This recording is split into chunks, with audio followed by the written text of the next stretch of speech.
Should be fun. Hey, so I think we're a go here, and I'm going to introduce you and then hand this whole thing over to you. Hey, my name is Frank Schaeffer, and this is my podcast, In Conversation with Frank Schaeffer. And my guest today is Professor Christian Smith. And Christian Smith is the William Kennan Jr. Professor of Sociology and founding director of the Center for Study of Religion and Society at Notre Dame University. He's well known for his research focused on religion, adolescents, and emerging adults, and social theory. He is the author of Why Religion Went Obsolete, The Demise of Traditional Faith in America. And he's also the author of another book that's meant a lot to me that we'll talk about a little today in the context of this interview with me about my book, The Gospel of Zip, and that is Moral Believing Animals, which I quote in my book. So, In Conversation with Frank Schaeffer is a production that Ernie Gregg, my producer, makes happen.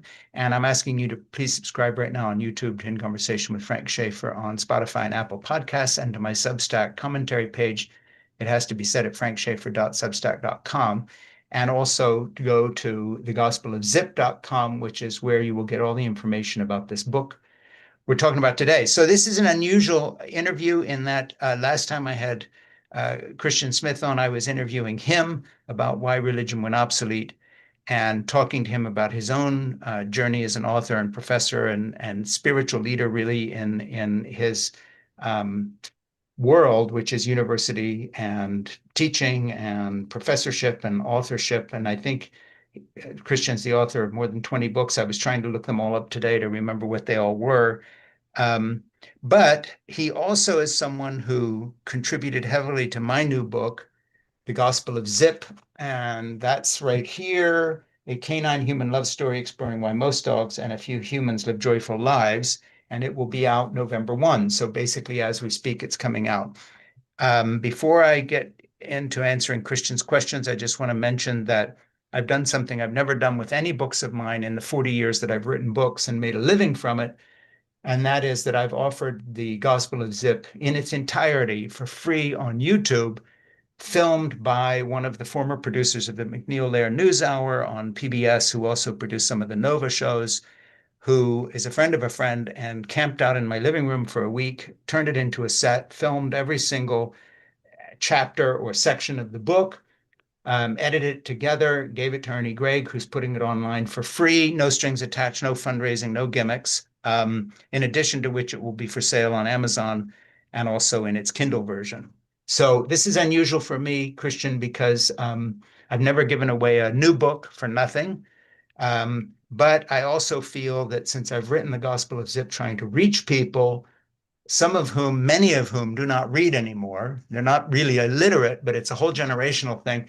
Two things I'll mention up front, and then I'll turn it over to you. First of all, this book is in very short sections that almost read like texts or um, phone messages rather than big long chapters. They're about 30 seconds to a couple minutes each. And then the second thing is because it's online on YouTube, it's in the medium that people actually watch. A lot more people watch me on YouTube in my commentaries than read all my books put together at any given day, even though some of my books have done quite well. So anyway, that's a weird long introduction. And I just want to thank you so much, Christian, for being willing to do this, because having interviewed you about why religion went obsolete, and having seen in your book passages about some of my journey and directly talking about my father, Francis Schaeffer, and so on, it strikes me that if there's anybody out there that quote unquote gets this book, um, it will be you, because you've been writing about very similar things for years and years and years, and you come at it from a perspective that I value incredibly. And I'm just honored to have you talking to me today. So thank you so much for interviewing me about my own book, The Gospel of Zep. Period. That's it. Well, you're welcome. And first of all, congratulations on the book. I Thank know you. writing books is a big project, and it's a major accomplishment when they finally come out. So congratulations to you for that, Thank and you. to Zip for his moment in the spotlight, or maybe decade in the spotlight. We'll Yep. see, Yep. and etc. But the amazing thing is, my own dog right now is insisting, of course, right now at this second, that he be let inside. So My Go dog, get your dog. I mean, and we can't have a book about Zip but and yeah, not do what our dogs let me want. ask you my first question, and you can get started answering. I'll be right back after I let him in. But Yeah, first, just for I mean, the Gospel of Zip is not your average book title. So first, why don't you just can you provide us a general orientation? What is this book basically about? Like, what sure. kind of genre is it? And Yeah. what's your story in it? And I'll be right back. Yeah. Okay. Well, the what the Gospel of Zip is actually about is what my friend Christian is doing right now, going out and letting his dog in. I have a passage in the book about Zip saying that I describe him as a person, and I after that I say, hey, you read that right. And what I mean by that is that this companionship and this kind of symbiotic relationship we have with our dogs goes far past any relationship we have with most other animals. There, for instance, right here, we have one. And Zip is lying next to my wood stove, by the way. He's found the heated spot in the kitchen, which he will occupy for the rest of the winter. Um, but what this book is actually about is the fact that as we look at evolution, as we look at creation, as we look at the world we're in, we have a choice to make. And that is really, it's between two philosophies, which also are kind of scientific theories, and that is the survival of the fittest, in which the most brutal and the most dominant always wins, bullies win, and the survival of the friendliest, which comes out of a book on canine behavior that was written by two people who at Duke University at the Canine Study Center study dogs. Brian Hare is someone who does this, and Vanessa Woods is his wife and his writing partner. And I came to their writing while trying to understand why I loved Zip so much and why he loved me. And I began to just read stuff on dogs. And that was a rabbit hole I went down. Jessica Pierce, who's a bioethicist, and others that I got in touch with started recommending books that I read. And at the end of about a 2, 3 year period of reading and studying, as a layperson in this field, but getting very, very interested, I discovered a pattern, and this will be odd to a lot of people who listen to me, but that actually the message of the dogs in my life, and Zip in particular, corresponded very closely to the Sermon on the Mount and the Beatitudes. Um, and the ideas, the essential basic ideas of the moral philosophy of Christianity. And I don't think that's coincidental. I'm not making an argument for becoming a Christian or being one, but out of my evangelical background, it struck me very forcefully that this kind of humility, forgiveness, love, companionship, friendliness, second, third, fourth chances when you screw up, that dogs give people that they're close to, is really sends us a message from nature that you find reflected in some of the histories of hunter-gatherer groups, for instance, of community, togetherness, care, responsibility.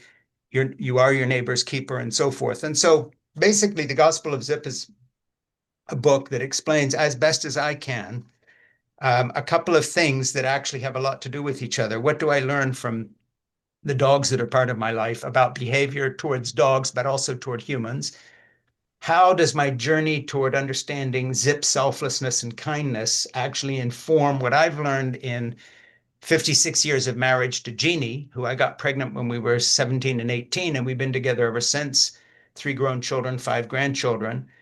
And I guess what I found is a similarity in the lessons that I've learned about life and my own spiritual trajectory, what dogs teach us in the way they behave toward humans, and what we can all take away from this message in terms of the choices we make of how we treat other people and what's important in our lives. So to me, it really is the gospel of Zip. He kind of preaches through his actions, which all good spiritual leaders do. They don't talk as much as they behave in a way that you can imitate and live better. And I just find that what I've learned by becoming close to this one dog actually sheds light on far larger questions about human behavior and culture. So that's a long-winded answer, but it's one that I find also reflected in books of yours that I've read, like most particularly Moral Believing Animals, which talks about, very similar things that you have discovered in terms of basic teachings of Christianity. So, my book is kind of related to yours. In fact, I quote Moral Believing Animals in part of my book, both directly and just footnoted, because Um, what I've learned from Zip is sort of what you've learned from the universe in a way, if I can put it that way. And Oh. it, we're on a similar path. So it's kind of an odd way to put it, but that's it. That's my explanation. Yeah, cool. So thank you. And so what's clear in all that is this book is not sort of a didactic theoretical treatise. It's also not strictly autobiographical, but it weaves together a certain autobiographical sensibility or genre Yeah. with other learnings about dogs that you've talked about. It's kind of spiritual reflect. So it's not easy to position it in a genre, but would you what who would you say is your sort of prime audience, if you could even think of it in those terms, for this Yeah. book? Who are you would you most love to see reading this book? Younger people who don't read much anymore, and Hmm. because I've put it online on YouTube, may stumble across one of Ernie, my producer's clips that will bring them into the larger framework. And who knows, one or two of them may actually buy the book and read it and find your footnotes that refer to your books in it and so forth. But I honestly am trying to do something, and trying is the operative word here. I mean, this whole thing may just absolutely fall flat on its face and disappear. But I have gone a long way towards trying to change the way I write books, not so much the writing, but the way I've made it into sections with two things. The way people read these days in terms of text length messages on phones, combine so all these short sections, 347 sections that are very, very short. I mean, the book is not that thick, Hmm. but it's divided into 347 sections. Um, and I put the whole thing online for free starting November 1st. So really, it's not so much of who do I want to have read the book, who my audience is in terms of readers. I'm hoping to reach a younger generation of people who don't seem to be able to put together very basic things that I have taken for granted Hmm. as someone from another generation. Relationships, dating, marriage, having children, things that were no brainers for millennia, even in times of crisis.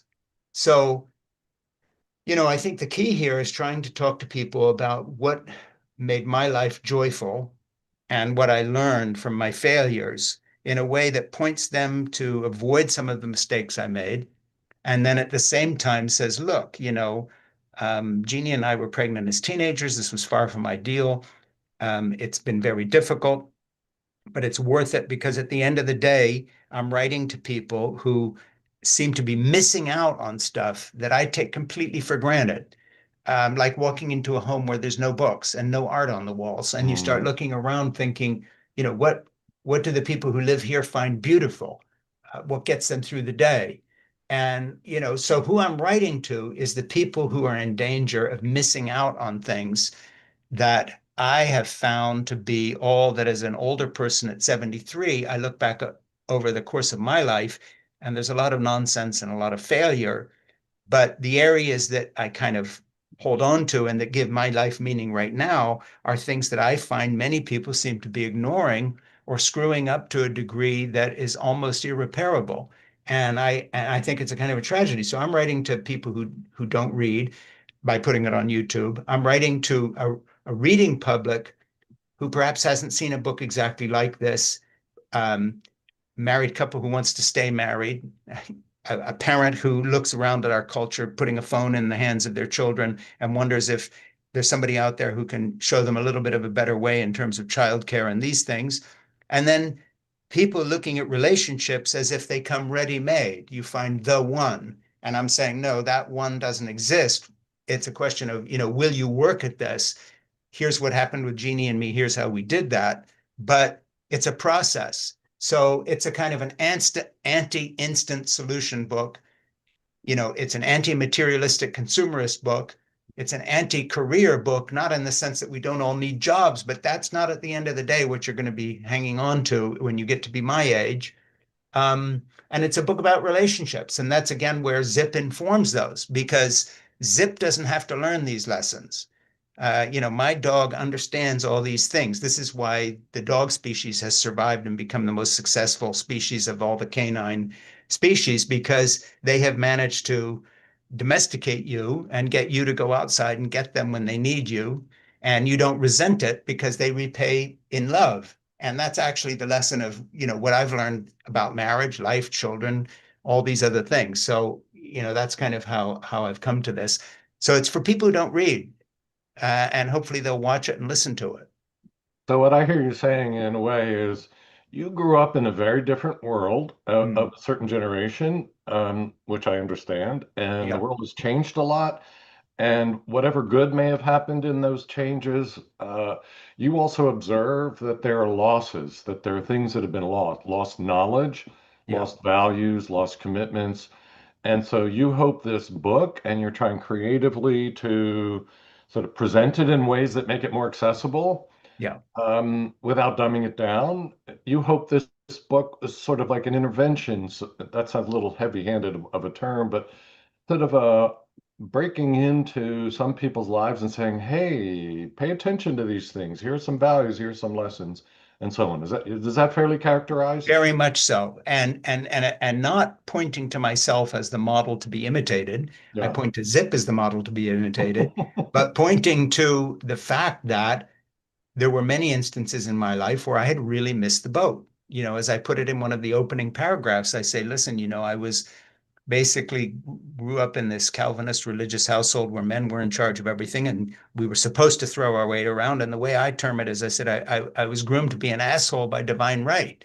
In other words, this is who you're meant to be. So it's a journey away from something that wasn't working for me to something that was working. And that doesn't mean everybody else's journey will mirror mine, but just to make the point that a life that feels worth living is a journey is already a point. It's not a series of markers of Mm. ambitions. You get this educational degree, you get this career, and then when everything's in place, maybe you dare to fall in love and have a relationship, more like mergers on a corporate level. And I'm saying, no, life is organic. And basically, the lesson here is not how to live your life as if you've got to imitate me, but just get established in your head that this is a process that will include failure and that will include heartbreak and problems. But these are survivable as long as you have certain priorities. And those priorities are together is good, alone is bad. We are social animals, behave like one. When you're staring at your phone, you're not in a relationship. That's a phone, not a person, um, and so forth and so on. And so, it seems very basic, but I've tried to do it by telling stories rather than simply holding forth the way I'm doing, say, a little bit in this interview. So, this is a book by someone who has also written 4 or 5 novels, and there's as much storytelling in this book, not just about me, but also about the history of dogs and hunter-gatherer people and experiences I had, or my wife Jeannie, or when I was in South Africa directing movies and so on. But they all make a point, and the point is that at the end of the day, what was worthwhile was the relationships within those contexts, not what I was quote doing. Yeah. So can you unpack a little bit more for me and for us, the ways in which this book is and isn't religious or Mm, spiritual or just life advice? yeah, Like I know about your father, your family's background. It was all part of my own background, and I have some sense of the journey you've been on. mm, And you're not like a raving militant atheist, as I understand it, but right. you're still not, the Reformed Calvinists. Um, so, and I imagine, like, I haven't analyzed your followers, but I imagine that there are some people who are religious of different stripes and intensities, and some atheists, and some post-religious, and some spiritual but not religious. Yeah. Can you just sort of situate the book in that realm of concerns or identities? Like, how much are you engaging religious or spiritual issues, and how? Just so your audience sort of has a sense of that. Well, I'll start with something that I actually footnote to you, and I didn't set you up to ask this question. And this is something that I've kind of paraphrased a little bit out of moral believing animals, and that is, I talk about being on Mount Athos in Greece with the monks there at Simonos Petra. And I talk about the fact that Father Basil, who was sort of the confessor who took me in a little bit while I visited, gave me several what he called heart rewiring tools, as he called them. And so I learned the Jesus prayer, Lord Jesus Christ, Son of God, have mercy on me, a sinner, end quote, added to the tools Dr. Schwartz had given me. And that was a therapist I was going to in terms of some anger management and other problems I had. The repetition of the Jesus prayer became a way to step back from my quote moods and depression. I still pray this prayer many times a day. I still also hope that our life, and this is where I'm quoting you, and I footnoted it here, I still also hope that our life in the cosmos is significant and that somewhere in the fabric of reality out there, someplace, there really is the story of which our many stories are but echoes. And by the way, that's one of my favorite sentences that's ever been written in the English language. And you wrote it. And I'm eternally grateful that I got to put it in my book because as I was talking to Jeannie this morning, telling her that I was going to do this interview with you, um, I said, I don't want this to go by without me thanking Christian Smith again for writing that sentence. Because to me, you've captured my entire journey in that it's a mixture of belief, but that belief can also be mistaken as almost a psychiatric intervention on the part of a counselor. But where it gets really personal to me is this hope that somewhere out there, the story has been told or is available to someone somewhere. Um, and that's kind of where I'm at. So I describe myself as an atheist who prays, and people say, well, then why do you pray if you're an atheist? And my simple answer, and I'm not trying to be a smartass here, is because my mother raised me that way. And I'm done trying The to pray figure part, not out, the atheist part. not the atheist part, the prayer part. And I'm trying to figure out, where I begin and my background ends. And I used to try to parse the details of that, but now it's just, look, this is who you are. In other words, I'm also afraid of heights. And I enjoy cooking. And there's all sorts of things about my personality that I can't explain as a belief. I didn't suddenly believe in cooking or believe in hiking or believe in snorkeling. I wasn't, this wasn't a moment of enlightenment. That's how I was raised. We went on vacation to Italy and I used to snorkel in the Mediterranean as a child, and it was the golden part of my childhood.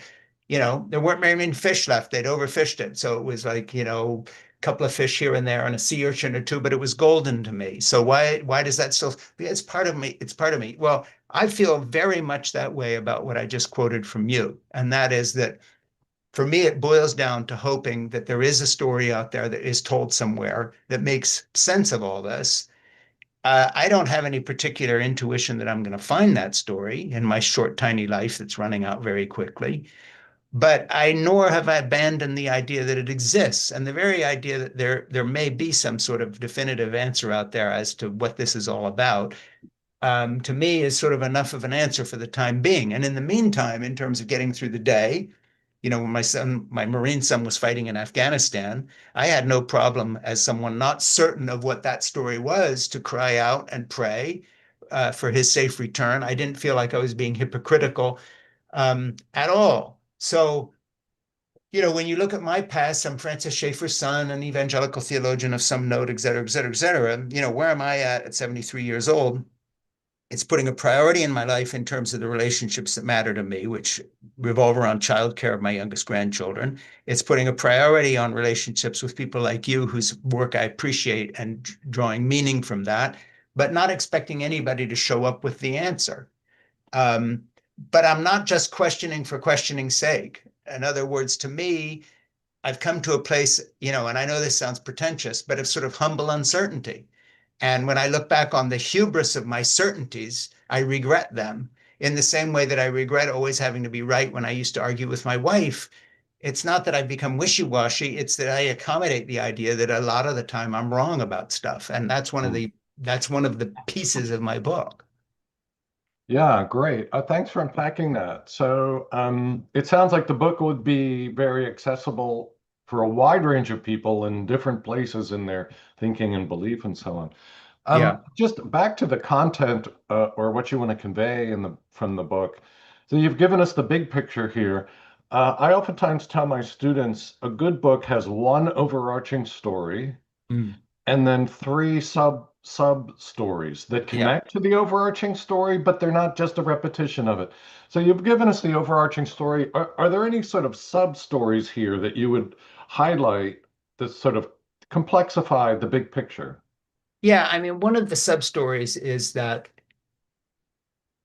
if you find people to love in your life that you love more than you love your own opinions and are willing to change for them, you can find a certain grace and fulfillment in that.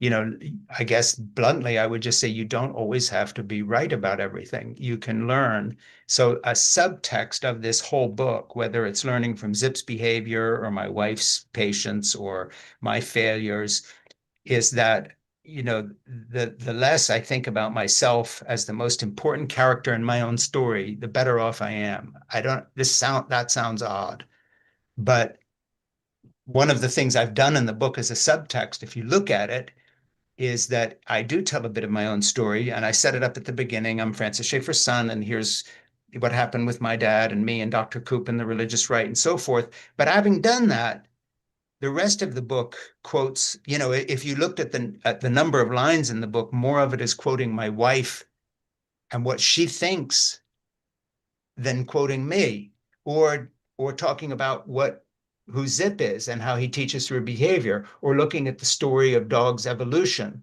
and how they developed as a species because of their ability to cooperate. So, in a strange way, I do what I have to set the book up. And then to the best of my ability, one of the subtexts is I disappear.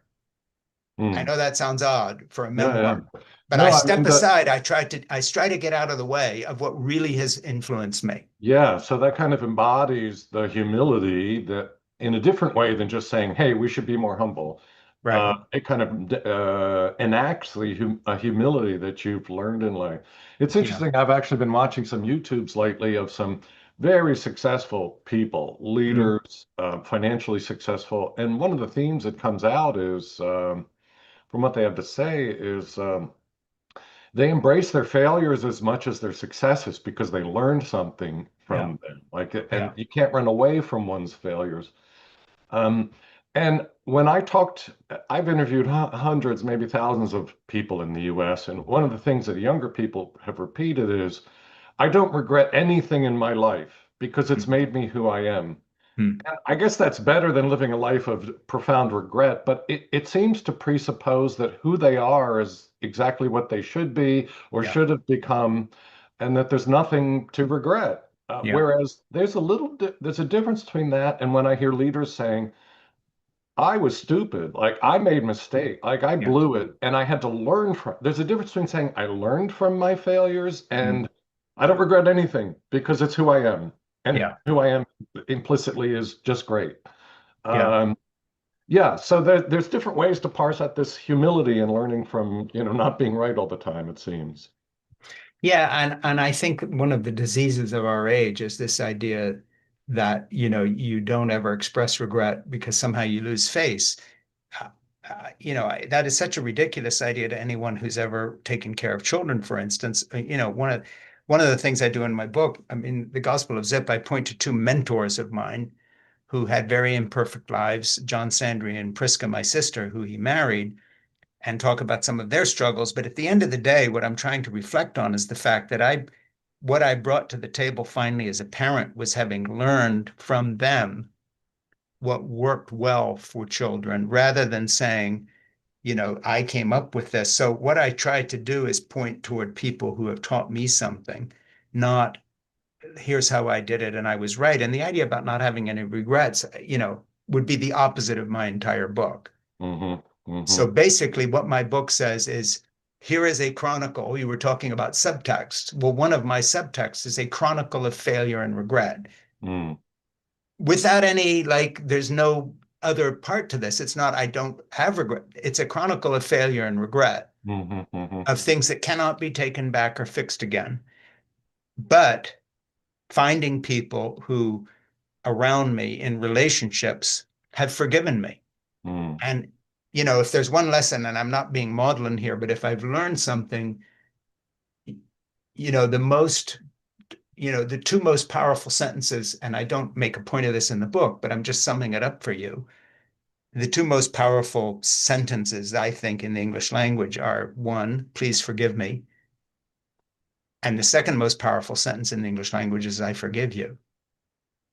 And basically, you don't say, please forgive me if you have no regrets. And Yeah, you think you are fine as you are. So I have brought with me out of my Calvinist background the idea that all have sinned and all are fallen short of the glory of God, which is a religious way of saying we are imperfect beings, and only a fool is satisfied with the way they are, because that means yeah, there will be no further growth. yeah. You know, and the Different key, ways. There are different ways that people take Calvinism. I mean, one is this super self-assurance. yeah, There's a quote in in one of Nick Wolterstorff's books. I can't remember it exactly, but it's he's quoting somebody else and who says, "I would rather face an entire army of angry infidels than one Calvinist who's sure that he's right." yeah, That's one way yeah, to take Calvinism. You know the truth. Everyone yeah, else get out of the way. yeah, Another is if God is sovereign and I'm just this little pipsqueak of a bundle of neurons inside my skull, like it all doesn't depend upon me. Like even right, if I can't figure it out, yeah, a sovereign God is the one who will sort this all out. And yeah. I don't have to worry so much about it. So, yeah, I just find the Calvinist background we both share kind of an interesting, it can go in lots of directions. It can. And, one of them happened in Holland. There's a new book on Vermeer out by someone who wrote an incredible book about Caravaggio that Jeannie and I read a couple of years ago. And I was listening to a podcast with him the other day. In fact, Ernie's trying to book him on ours, but and this book's only come out like 3 days ago about, Vermeer, but that Vermeer's paintings, except for two of them, were all collected in one household up the street from him. And basically, this was a place of former Calvinists who had embraced a doctrine of acceptance of other people. And to understand his paintings, you have to understand that they were in the milieu of something going on in Holland at that time in reaction to 80 years of war with the Spaniards. And it was a group of Calvinists saying, maybe being sure you're right all the time isn't such a great thing. And it certainly hasn't worked out for us too well, has it? So, No, they're looking at an 80-year war of incredible bloodshed and whole towns being slaughtered and so on. And they're saying, hey, this has to stop. You can't be that sure you're right all the time, whether you're a Calvinist or whatever. And in a way, I bring a little bit of that history with me into my book because when my dad and I were kind of operating in the 1970s and 80s, we were very sure we were right about everything, or at least we pretended so.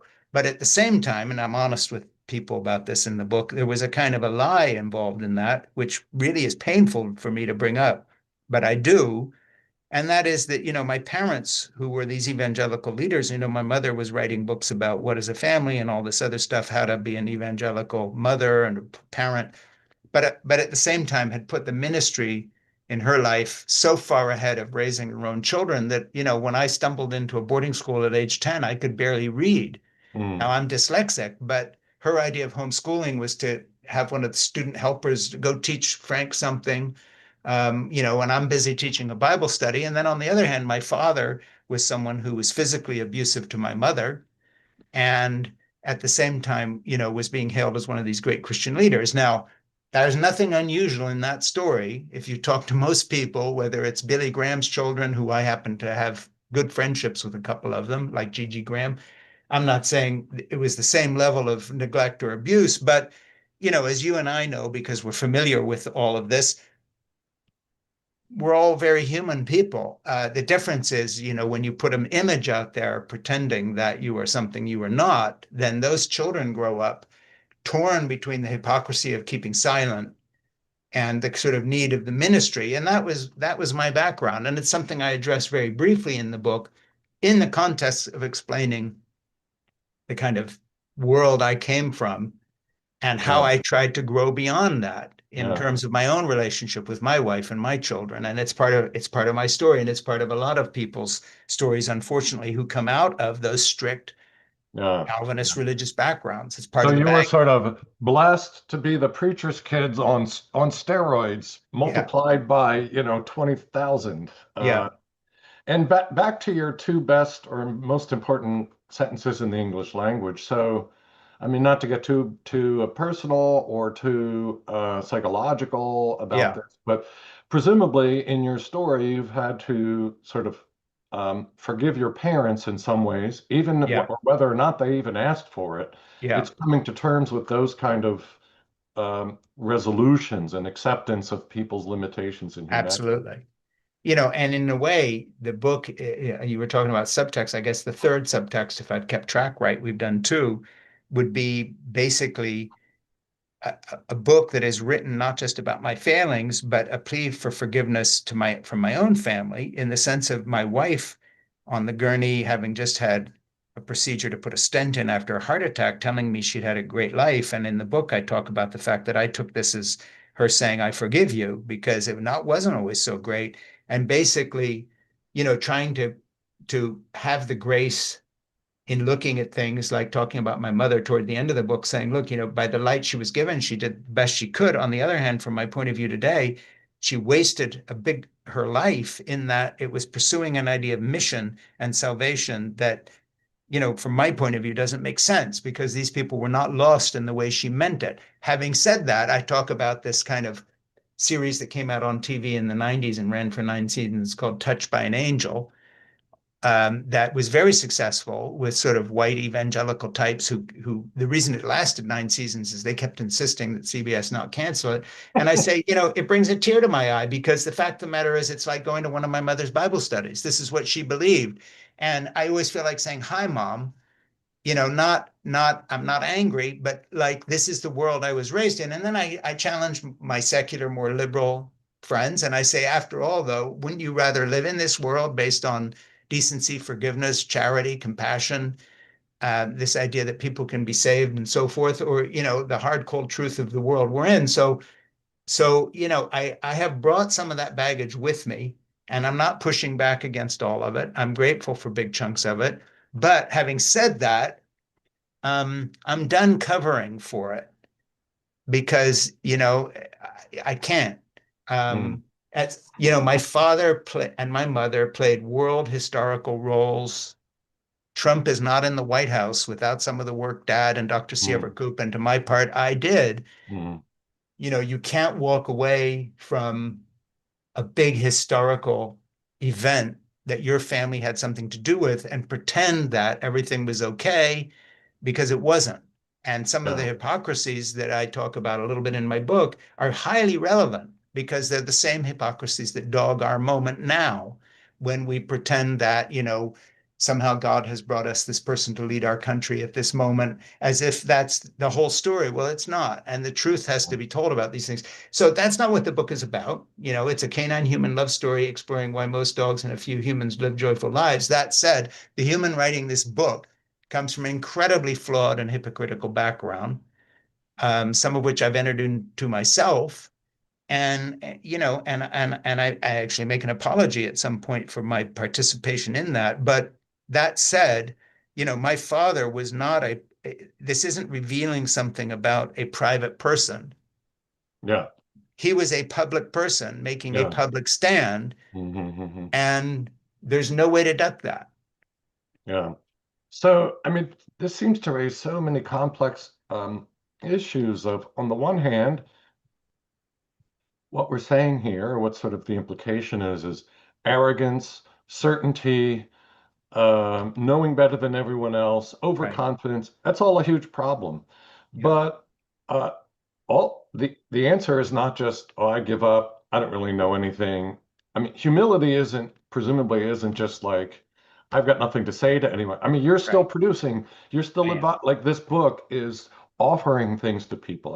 I hear what you're saying is the style of writing, the format of writing, the film version of it, etc., is itself trying to embody something different than I'm going to tell you the truth. Yeah. But try, and this isn't even a question, it's just an observation, trying to find the middle ground of communicating wisdom or insight or maybe truth without turning it into, I know the truth and you better follow or Yeah. listen. That's a real challenge, I think, especially in the world today that's very polarized, that's very divided, where people are gaining power and making money off of dividing and Yeah. conquering. Yeah, it seems to me it's a real challenge.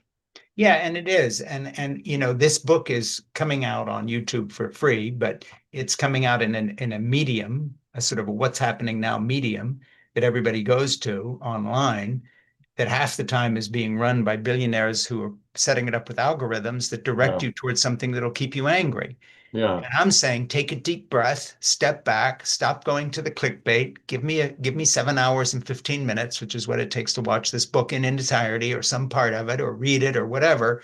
But at the end of the day, you'll walk away, I hope my reader, my listener, my viewer will walk away saying, it's time to get past our divisions and listen to some of the stories in this book, which, for instance, involve the Trump voters who live down the street from me. I talk about, they put a Trump sign in their yard, but I still helped my neighbor Jay put up his Christmas tree lights that year because he's my neighbor. And that, again, is a Zip lesson. Zip Yeah. wags his tail, greets you at my door, does not ask you who you voted for or condemn you for being a fascist or a communist or a hater or whatever. Zip's first reaction is, great, a human being. I love humans. Come on in. Let me see who. And it sounds kind of idealistic, but really the gospel of Zip is an appeal to people to begin to follow some of the basic human survival instincts of hunter gatherers, which say, listen, like it or not, we depend on each other. Um, and we need each other. And we need each other whether we voted for Trump or a MAGA voter or a conservative Republican or a liberal Jew. Doesn't matter. This is where we are. This is our Mhm. moment. What do we have in common? And then I start listing those things. But We fall in love. but is the driving sort of orientation evolutionary survival? Like what like you can root this in Darwinism if you want. That is, it's not all about the strongest survive. Right. What you started off saying is those who learn how to cooperate are the ones that survive, Yeah. actually. And But you those could who learn also to, root this, I think you mentioned this at the start of this cover, you could also root this in, the Sermon on the Mount or Jesus is you teaching, can. like, yeah, people are going to kill you. It's okay. Yeah. I also feel, though, that when you look around at the people in your life who have affected you most, it's been the artists and the people who have pursued an idea that beauty itself has intrinsic worth. So that what you look at, what you read, what you see, what you do, we've forgotten that. We've forgotten that the intrinsic worth of beauty. The point of raising a child is to enjoy the child, not prepare them for a career. The intrinsic worth of the love you have is enough. The point of loving your wife and making love to her and learning to live with her is not because then fill in the blank. You can make more money. You can do this thing. You can do. And I think the great sorrow from that I'm trying to share with people and then point a way past, if I can say it boils Mm, down to one thing, is to re-identify the intrinsic worth of what makes life most worthwhile. mm, mm, And it is not what our culture is telling you. mm, mm. You are being lied to. Okay, so let me play devil's advocate in my next question. Yeah, What if somebody heard this and said, well, that's just an old guy going soft? Like, the right. reality is the strongest, the fittest will survive. Mm, And you and I have relatively nice lives, but that's sure. because, we've managed to be successful and we have money in the bank and we're protected by the US military. And there's a lot of bad actors in the world that want to Yeah. do terrible things to our country, to Western civilization, et cetera, et cetera, et cetera. So it's kind of a privileged, Mm, protected position to point to Zip as like this is a sure. great model. If somebody took that attitude and say, well, it's good for you, but that's just because you're successful and Mm, you're being protected by people that have a more realistic view. yeah. What would you say to them? Well, on the protection side, and this is not an answer to you, one of them was my son who was in the Marine Corps fighting in Afghanistan twice and once in Iraq. And so I was not disconnected to the quote people out there doing the hard lifting. Mhm. We had many a sleepless night waiting to get news that he had been killed. So I understand a little bit about the cost of being protected. But I would say you've got a good point. And I would look at them and say two things. First of all, that's the way it's always been. In other words, I understand privilege from the inside because, I have been privileged. I'm white. I'm upper middle class. I'm not educated, by the way. You're a university professor.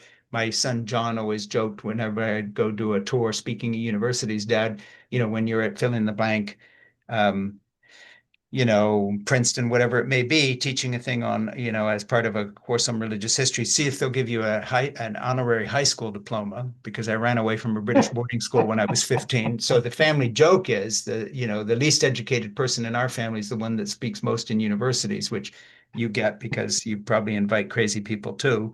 But that said, um, I recognize that. And I would just simply say this, and that is that at the end of the day, the old guy going soft and saying, do what I do, and it worked out fine, and fall in love and have children and all the rest of it.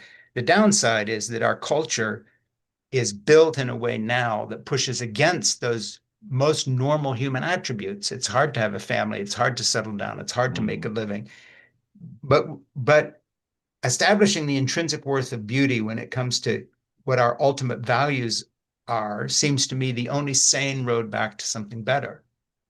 In other words, it's no use just stepping back and saying, um, I'm older, I've had some successes, or I'm more privileged, and therefore I can't speak on this, mm, when the problems that I'm speaking to are not fundamentally rooted in class or race. They are rooted in the human condition when you forget the intrinsic worth of love, beauty, connection, sharing, forgiveness, charity, all these things. And so to me, whatever your condition is, you will be better off if you're living a merciful and forgiving life. yeah, You will be yeah. better off if you're not alone. Loneliness is a killer. Evolution wants you dead if you're alone. Like, we know this. That's what Vivek Murthy, the Surgeon General, wrote about. So, basically stopping traffic for a minute and saying there's an accident up ahead. I'm directing you down this side road here to save your life. Doesn't matter if I'm black, white, female, male, Mm, trans, or gay.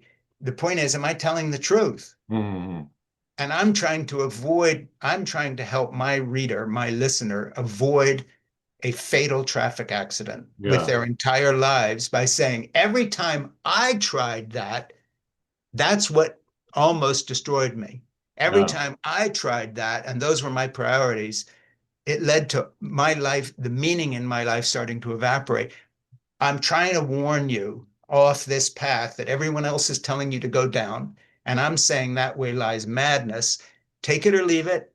Um, that's it. yeah. That's my best shot. So in a way, basically what you're saying is, yeah, of course they're bad actors. Of course, life is complicated and there's power and all that. But Yeah, if we lose track of what is ultimately good and valuable and worthwhile and humane in life, then we're truly lost. Like, we are truly lost. it's not just about all that, but there's got to be that as a North Star to constantly reorient our actions. Yeah, and the thing is, having read a little bit and traveled a little bit and worked a little bit and written a little bit over the last 73 years, very actively so for 60 of them, you know, enumerating what you've learned at basically as your own life wraps up, and passing that back is part of the caregiving process that I do with my grandchildren. Yeah, yeah. And to me, and I have this little story in the book, and it sounds very self-serving, and I apologize for coming over as a sort of smarmy know-it-all, but I'll just tell it to you.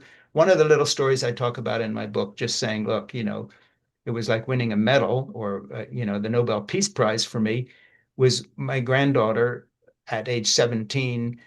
I had been down to her high school. That's a 45-minute drive in each direction 3 times that day, once for her brother, once for her sister. And then I had to go back because she had a migraine headache, and I was going to go pick her up. And when I got there, she got in the car and said to me, Ba, because she calls me Ba, not Grandpa, um, Mom said you might not come because you'd already been down to the school 3 times. That's 45 minutes in each direction, 3 times in a working day. And I looked at her, and she sounded very teenagery and a little miffed. And she says, and I told Mom, I said, of course Ba will come. And to me, that was like winning a prize. In other words, Mm, that has nothing to do with being white and privileged. That mm, has to do with being the fail-safe backstop for an entire young life. mm, Of Hmm. course, Ball will come. And to Yeah. me, that prize that I won that afternoon, she didn't mean it as a compliment. She was just talking. But it was like, yeah, that's the thing right there. Yeah. Of Yeah. course, Ball will come. And if you're that person for enough people in your life, I don't mean to sound presumptuous, you will find joy. If you're not Yeah. that Yeah. person to anybody, you won't.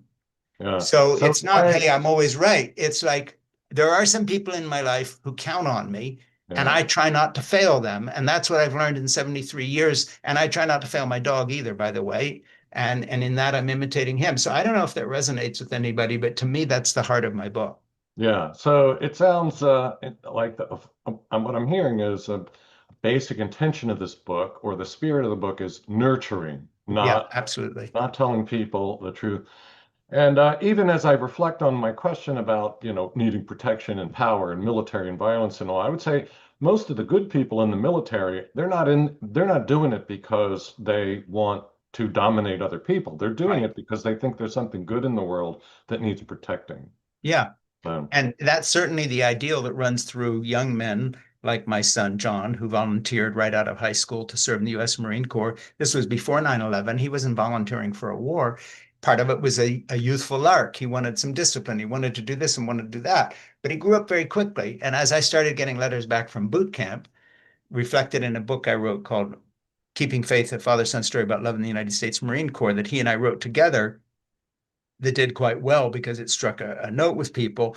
The reason it did well was the fact that he transformed himself from this young guy who wanted a little bit of an adventure to someone who really had his fellow Marines back. And he was learning that. So what he did in boot camp, in a 3 month period, is basically what I learned that gets me to a point at age 70 plus with a granddaughter who says, of course, Bob will come. John didn't have to look around and figure out if the Marines near him in combat in Afghanistan had his back. He assumed it. Of course, they will come. mm, And basically, it's taken me a lifetime to learn that. And that's not based on class or race or ethnicity or age or anything else. That's just basically learning what life teaches us about the intrinsic worth of connection. no. And as Why I do you think? say, Zip can tell you that without having to write a book about it, just by the Yeah, way he yeah, acts yeah, when you come in the door. yeah. So before our time runs out, I've got to ask a sociological question. I'm a sociologist. Yeah, But I'll preface it by observing, and this is not at all gotcha. I just think it's fascinatingly human. yeah, Probably three things you've said in our discussion remind me a little bit of your dad. mm, Earlier, you said, some of the pathologies of our culture are. right, That sounds very much like Francis Schaeffer to me. absolutely. And at some point you said, even though you come across with a spirit of humility and learning and all that, you Yeah, said something to the effect of, you need to something about the truth. Like we need to own up to the truth, or we need to sure. realize the truth. So that's not just Francis Schaeffer. I mean, that's obviously broadly correct. Like we should be after the truth. Yeah, yeah, Uh, his story, after he turned away from his more philosophical mode into more political, yeah, cultural critique mode, was that the problem was secularism. mm, I'd like to ask you, and this is my truly interested sociological, and you say young people don't read, which is true, etc.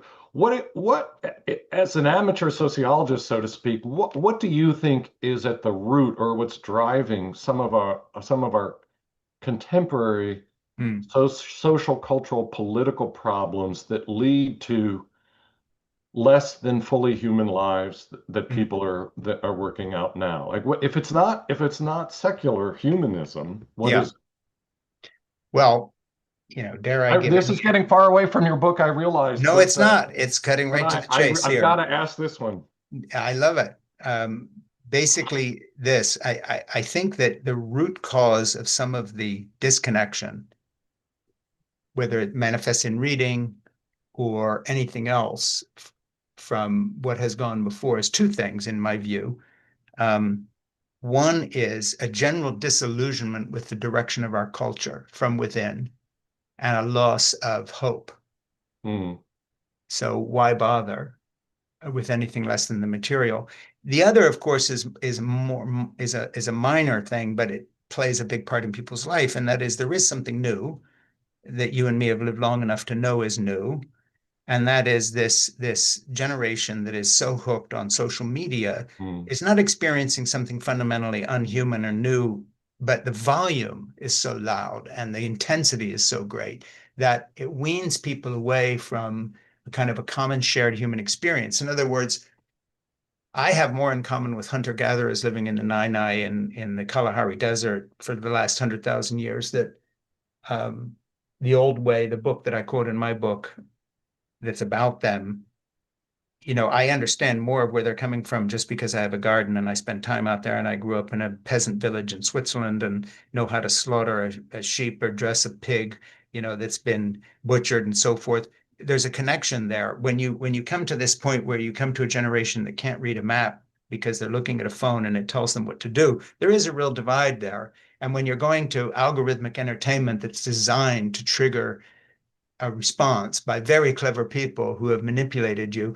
It's not that something new has happened that I have no knowledge of, but it is a new day. So that sort of weaned people away from the traditional methods of receiving information and contemplating things. But I think the biggest thing is a loss of hope, and that's something I do try to address in the book.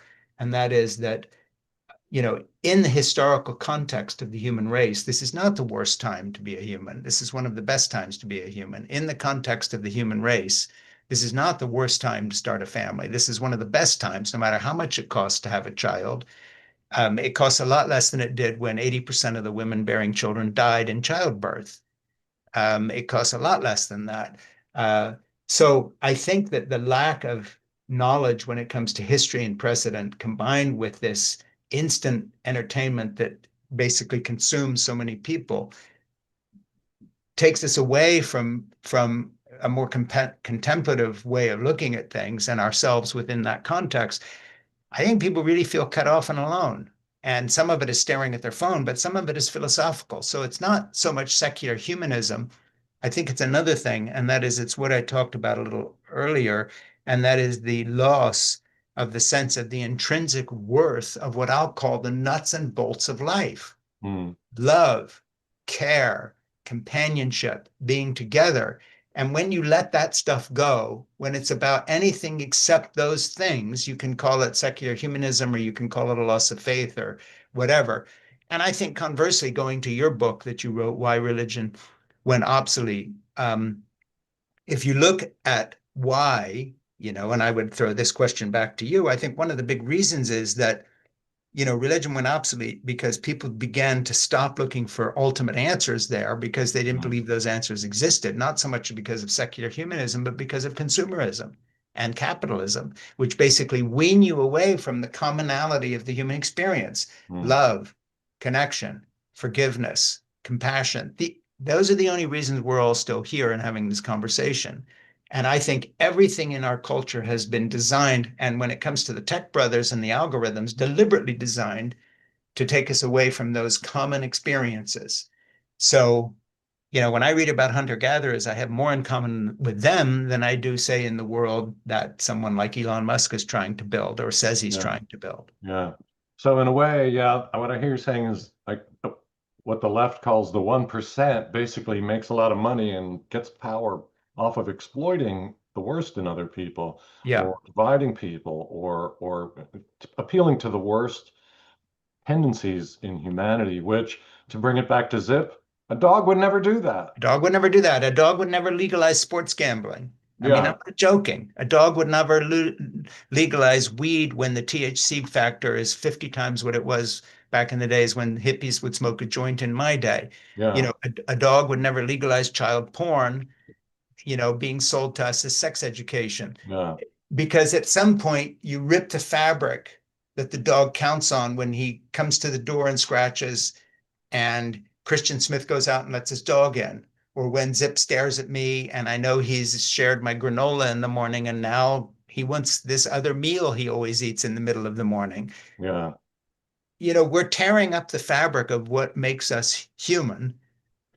And basically, I don't have the answer for that, but I know one thing for sure, and that is that anybody who gives the Gospel of Zip some time will come away, if they get into it a little bit, with a completely different idea about what's most important in life. And it's Yeah, not something you're hearing in lots of other places. yeah. Or it comes attached with a religious message, as in, if you don't join our group, you're lost. Hmm. Hmm. Or if you're In not some part of sense, what, I hear you saying in a similar to your father, but in a very different mode than your yeah, father. Oh, we really need a countercultural movement that will challenge the dominant ideas and yeah, ideologies and forces of the day to yeah. be more to keep us grounded in what's human. And Yeah, I find it lovely that a dog is sort of the premier player in this story. yeah, and I didn't do that just to be cute. I mean, it is a little bit counterintuitive, and it's like Queen Elizabeth saying in Shakespeare in Love, I think at one point she says, make sure you include the bit with the dog. She liked the bit with the dog in the Shakespeare play there. A bit with the dog never hurts anything, and we all love dogs. But that said, my bit with the dog is really part of where I live, in that part of understanding who we are as human beings and our connections that give us the most meaning in life is understanding that that is part of nature.